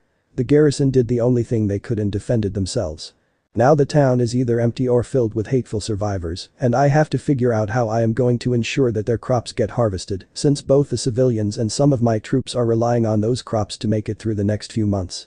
Raiko ranted as he rubbed his hands against his face. Naruto reached over to place a hand on the man's shoulder. Raiko was keeping this front going practically by himself, while being hamstringed by the enemy and his own people. The young colonel had to find a way to help him. First came first though. You need to eat, sir. You're exhausted, so you need some rest too. Naruto said calmly. I don't have the time, and I eat enough when I can. Raiko waved him off. Sir, if you don't eat and get some rest I will sick Mulan on you. When I try to push that sort of thing off she starts coddling me like an unruly brat, and you know as well as I do that she will do the same thing to you. Especially if I order her to. Naruto said with a faux stern expression on his face. Raiko snorted in laughter at that thought. He knew that Naruto wasn't kidding, but the mental image of Mulan babying him was still humorous enough. Fine. There isn't all that much I can do at the moment anyway. My troops are disappearing, but things are stable enough for the moment. Raiko admitted. Excellent, then what are my orders, sir? Naruto asked as he stood straight and not quite at attention. They haven't really changed. I still intend to find a way to capture Amashu. We just have to be a bit smarter about it. We are still supposed to advance on the city and somehow capture just with about half the numbers that were planned for the campaign. That bastard Admiral Zhao has taken a big bite out of my army for his own forces, especially my ships and river boats. I practically have none at all anymore. Raiko grumbled. You plan to use them to keep the front line resupplied easily and freshly reinforced. A lot slower to march the supplies and fresh troops up. Naruto said as he flicked his eyes to a map spread across a table showing the area of operations. Precisely. The plan was to move at speeds the Earth Kingdom couldn't match and be on the doorstep of the city before they could create proper defensive lines. Now that plan has gone to hell, and they'll easily be able to set up some kind of line before we even get near Amashu proper. Raiko said before standing to his feet to come over and look at the map as well. Currently my only thought is that our best hope is to try and smash our way forward into the Earth Kingdom's defenses, here, over a set of ridge lines. Raiko said as he pointed to a section of terrain that was much shorter in distance between them and Amashu, but far more rugged too. My forces will take the vanguard and break through. The earthbenders and waterbenders will make it easier for my troops to pull it off. Naruto suggested. No, the campaign is all but doomed to fail now, Naruto. We're being ordered to our deaths from the Fire Lord himself. Raiko admitted as the exhaustion came rushing back onto his face. He was right too. Even if they did pull off the operation and somehow capture the city, the casualties would be massive, and without supporting units, it would probably only be a matter of time before they were pushed back and crushed. Even success meant failure because they had been undercut by their fellow commanders and nobles. So what do we do? Naruto asked, unable to see another path. We obey our orders, it is only proper that I lead a doomed attack personally. Raiko said as he turned away from the colonel. Naruto blinked in surprise before gritting his teeth at the thought. With all due respect, General, but Naruto began before the man interrupted him. With all due respect, Colonel, this is my decision, and it is my honor in question. Raiko bit out, silencing his young subordinate. The two stood silently for some time. Naruto knew there was no convincing Raiko otherwise. He also knew that he absolutely hated this plan. It was foolish and stunk of honor over results. It also made him furious with the fools that were crippling their own forces by drawing off so many key units to other theaters for what amounted to vanity projects. Raiko finally broke the silent stillness of the command tent as he turned and placed a hand on Naruto's shoulder. There has been another development. Your cousin and father are nearby. You should visit them while you have a chance. In case the worst happens. Most of our troops won't have that chance before we begin the offensive. If the worst were to happen in the coming days, it is best to have things settled. Raiko explained. Naruto scowled a bit. Raiko knew of his estranged relationship with his father. He also had respect for Iroh despite much of the army being angry the man had pulled back in the Battle of Ba Sing Se. My father was a soldier, but he died in battle when I was a boy. I had only met him a handful of times. My own son died on an operation in the south as well. I would give almost anything to speak with either of them again. Especially my son. With a small sigh, Naruto nodded. I will think about it, sir. That's enough for me, Colonel. With that, Naruto was dismissed and he headed back out into the camp toward his forces. As he made his way he realized just how bad things really were. There were entire areas that had clearly been campsites of units that were not just vast empty plots of grass. It was the largest half-empty military camp that Naruto had ever seen, and to make matters worse the boats that would be supplying it were all requisitioned by Admiral Zhao, just as Raiko had said. That left the troops here to forage for much of their supplies. A dangerous thing to do when the population was up in arms like Raiko had informed Naruto of. He stopped by the officer briefing tent only to scowl at the complete lack of senior officers inside. It was actually worse than what the general had said.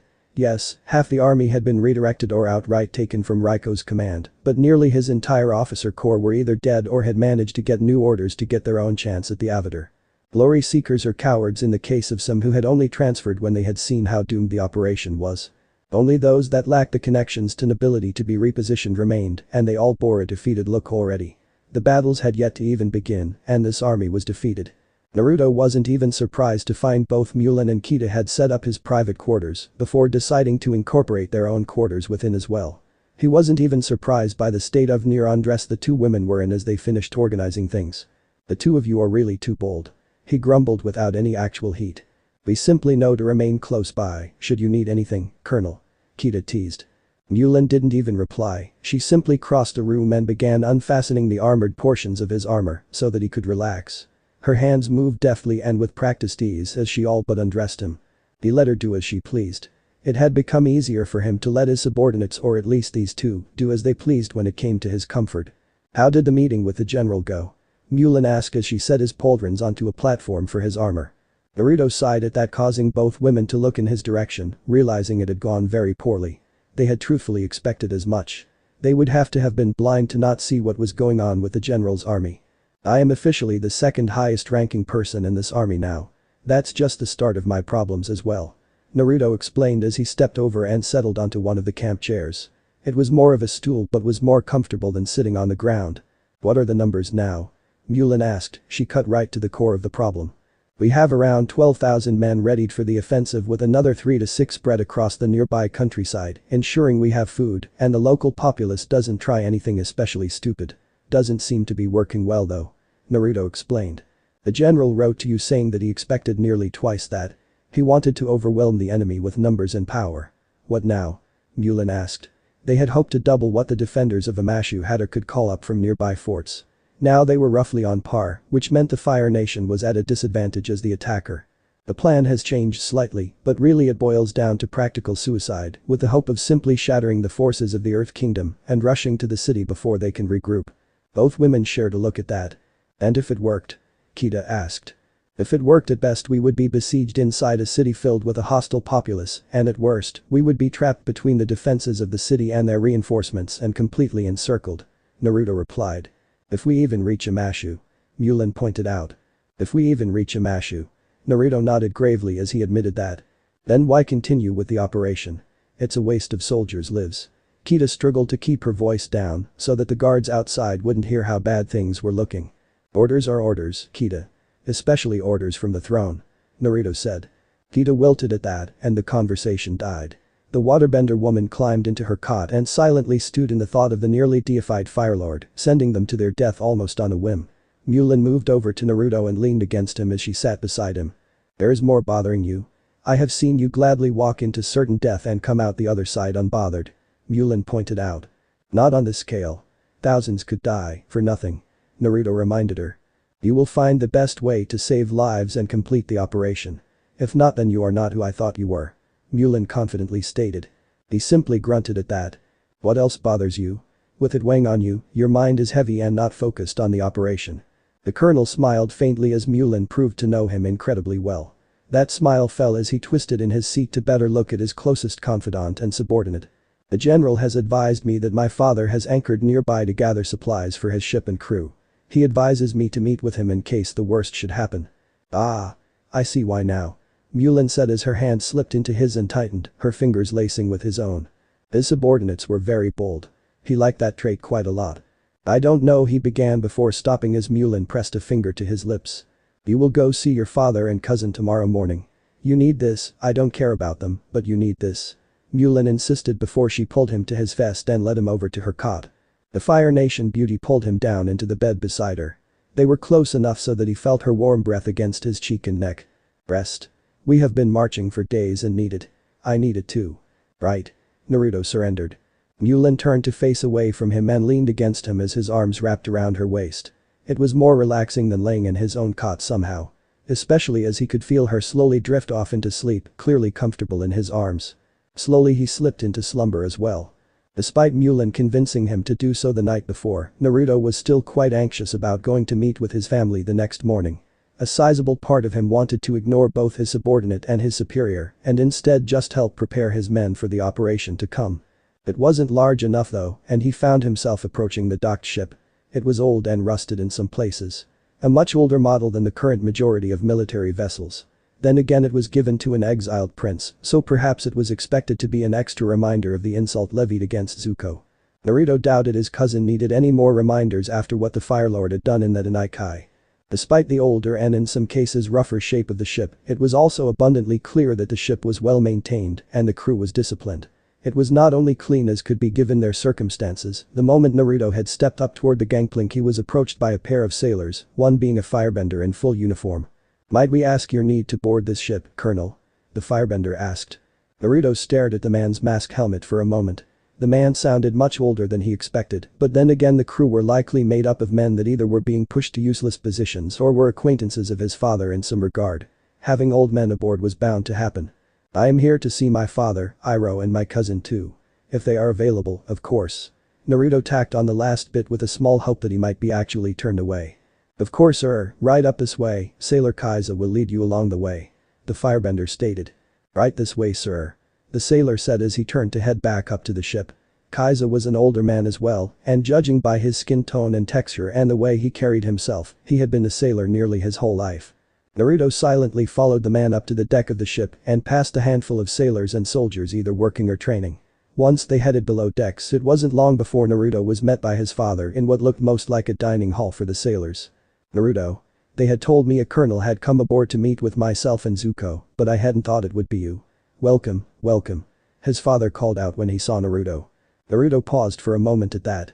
His father was surprised by his visit, but he did seem genuinely happy to see him. It filled him with an odd sensation. When uncomfortable, he chose to push his emotions down and dive into a stoic greeting. Father, it has been a few years. Naruto said. The flicker of a frown slipped onto Iroh's face. He clearly saw how tense Naruto was, but he didn't pry at it.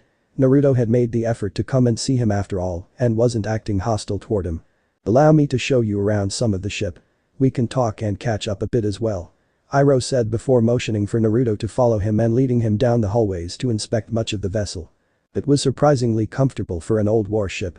Then again, after a few years, he imagined that they had turned the craft into more of a home than anything else. As before, he couldn't help but notice how well kept everything was. It seemed his father and cousin ran a tight ship and still took their task in hunting the avatars seriously. Which of course had a few questions rise in Naruto's mind. Why anchor in this little fishing village? I know the camp is probably not where you wanted to set to dock at, but why here? Naruto asked. Any better coastal towns are filled with Zhao's ships. They were never exactly polite toward us in the past, but lately they have become outright aggressive. One captain even tried to instigate something with your cousin. Unfortunately for him, I was manning the bridge at the time and have met more than my share of blowwords. Iroh chuckled, causing his girthy stomach to shake with each laugh. His father had gained quite a bit of weight since Zuko was exiled as well. Zhao. I am not surprised in the slightest. The good admiral has been undercutting General Raiko's attempt to secure Amashu. The army is crippled because of that man. Naruto grumbled. Ah, such is the usual politics of the military, sadly. I don't miss that at all. Iroh nodded in understanding. Naruto had to bite down on a retort. His father couldn't possibly know the full scope of the impossible situation Zhao had landed Raiko and Naruto into. His mind filled suddenly with the fact that practically no one across the Fire Nation would know the truth of the matter. He and Raiko would be condemned as glory hounds and fools for getting thousands killed, all because of Zhao. It seemed he had created an awkward air with his sudden silent rage toward the admiral. Iroh cleared his throat softly before motioning toward a door at the end of the corridor. Perhaps it's time to meet with Zuko. Lead the way.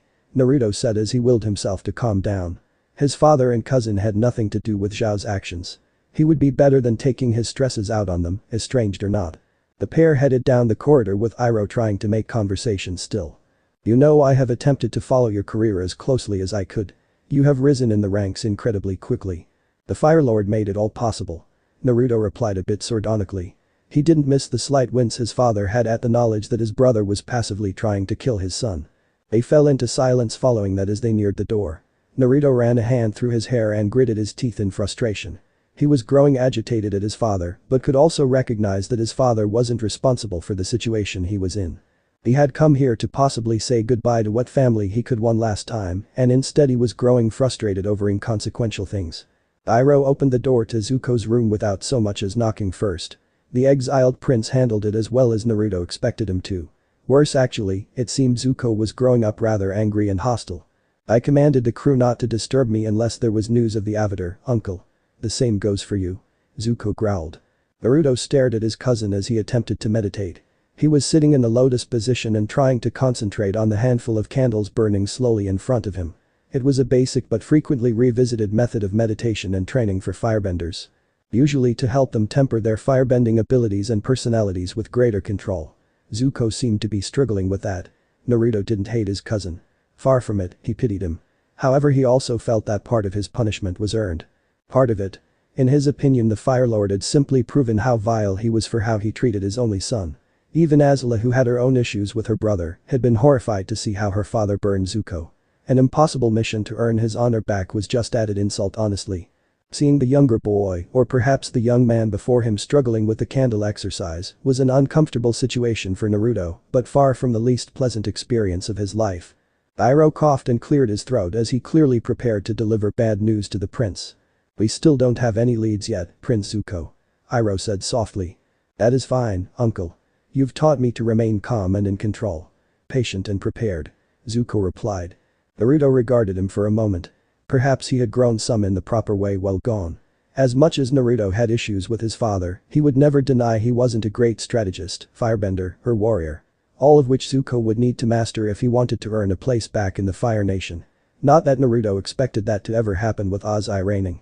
Perhaps when Aela succeeded her father, she would lift the exile of her brother and allow him to serve as a general like Iroh. Well, at least we aren't looking for the Avatar alone. We'll have news of him before long.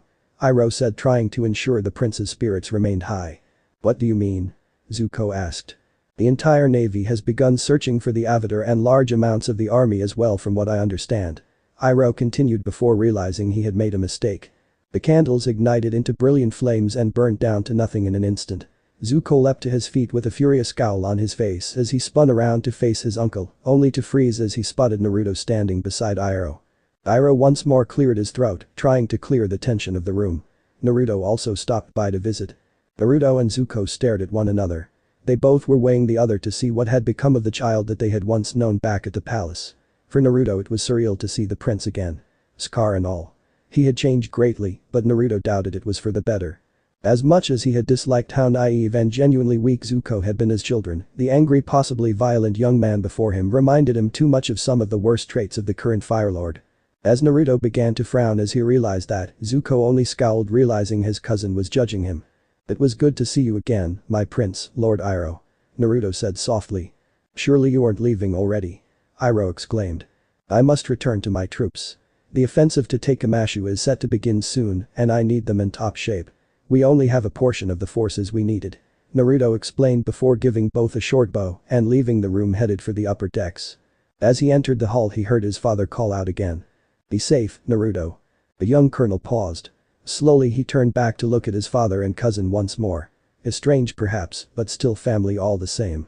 "Keep looking after one another," he said simply before turning and continuing down the hall. As he made his way out a crewman politely brushed past him before rushing to the prince's quarters. Naruto could just make out the voice of the sailor as he announced a sighting of the Avatar at Kaiyoshi Island, Izuku and Iroh. As he disembarked from the ship, Naruto pushed the thoughts of seeing his father again out of his mind. He needed to focus on the war again. Especially in the upcoming battle. Amashu was the goal, but above that he wanted to try and make sure as many of his soldiers would be going home to their families while still alive. It was going to be an incredibly hard task. So this part ends here. Alright, that's it for today's video guys. Let me know in the comments section how was the story, and also don't forget to like, share and subscribe. I will meet you in another video. Bye bye.